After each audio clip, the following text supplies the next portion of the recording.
Alright, so this is going to be another review. This one's called The Three Musketeers, 1939. I'm giving it 1 out of 5 stars. Merry Christmas. This is day 2 of movie marathon time.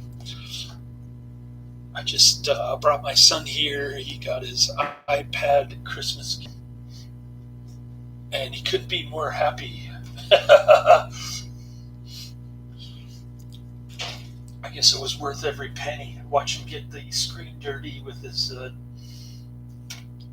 eating it with his fingers and touching the screen, just like his phone. Yeah.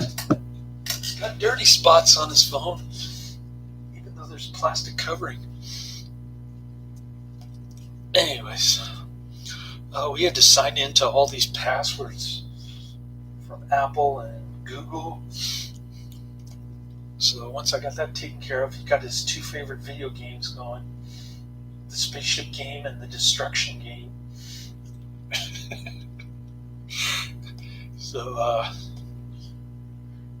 he must be thinking, this must be heaven. And sure enough, he's up in the clouds. Anyways, I hope your Christmas is going well. Started off with Three Musketeers. Here's the disc. This is the very first, I guess this guy played second hand to Tyrone Power. Since Tyrone Power could sing, they hired this guy instead. And really should be called the Four Musketeers. Couldn't really understand the story. Something about a brooch that's supposed to be in the evil queen's hands. Didn't make sense to me. But this guy here, this dude, he thinks he's capable of being a musketeer because his father was. So he's the king's musketeer by default. And the Ritz Brothers, I've never seen them before.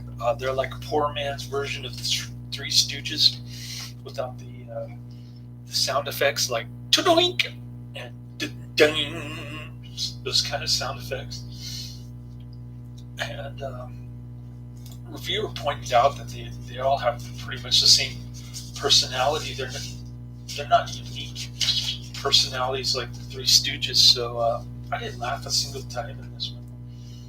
It's only 1 hour and 12 minutes, but it was painful to watch. And glorious black and white, of course.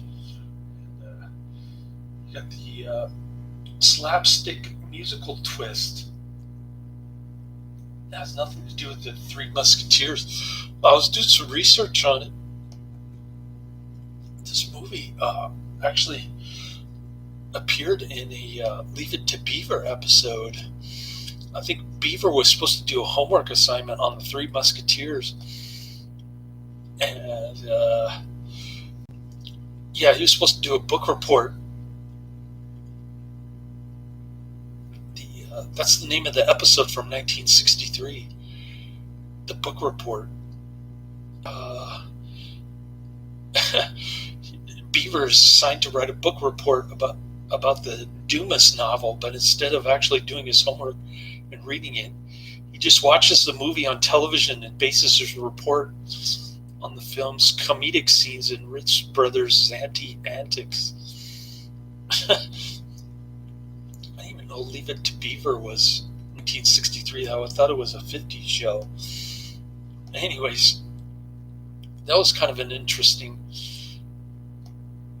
tidbit. Other than that, pretty boring. I mean, the singing musketeer, this dude here, this guy, he's on his way to become a musketeer for the king. He already thinks he is. He bumps into the Ritz Brothers, and there's his brooch and his queen, and he finds his little honey pot, and he starts singing to her, and then she gets involved in the whole charade, whatever they're doing. I don't even know what they're doing. The king announces that it's punishable by death if you dress up like a musketeer, yet all four of them are dressed up like that. And they haven't been officially recognized by the king. They just think they have. And even the Ritz brothers are kind of scared to wear the costume at times. So that part didn't make sense. This whole movie didn't make sense. The Ritz brothers as the cowardly helpers. I couldn't make out the story, and really the movie can't make up its mind if it wants to be a musical or a comedy or an adventure. It's kind of a mixture of all three. It says musical comedy adoption of the novel. Yeah, they played really loose with Alexandre Dumas' 1944 novel, The Three Musketeers. And it takes place in the, I want to say the 17th century, 1600s. So 1600s France. And John Carradine's in it. That's why I got it.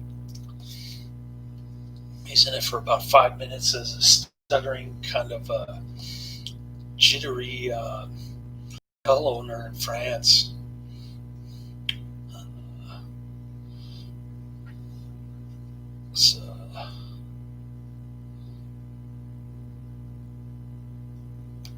Yeah, not a good flick. I'm not going to say highly recommend it or check it out. I will say skip it.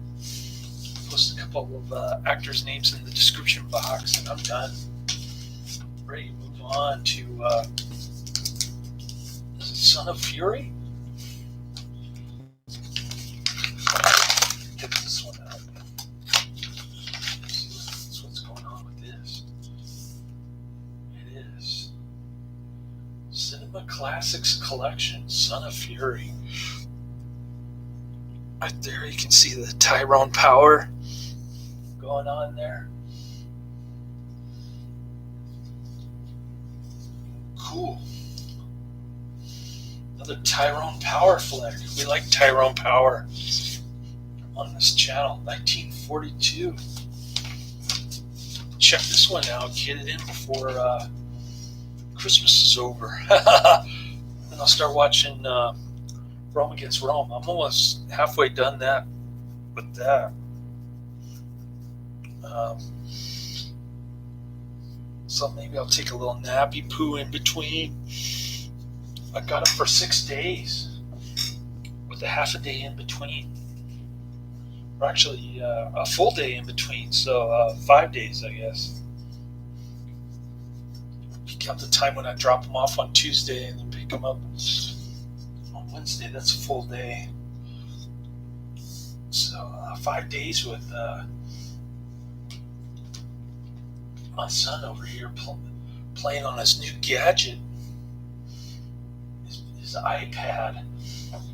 I think it was like $360, but he's got Fruit Ninja 2, which he used to play at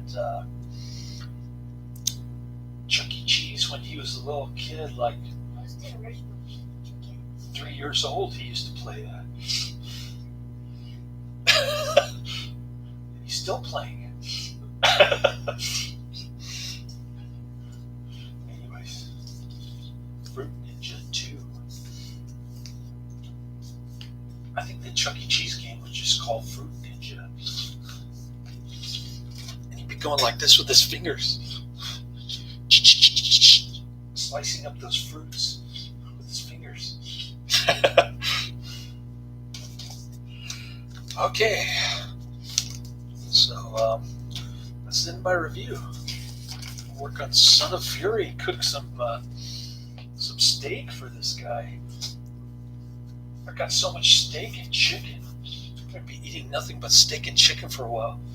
Although I do have my spicy stuff. I got my spicy ramen, my regular ramen, and my hot and sour soup that I got to get through first. So he's gonna get all the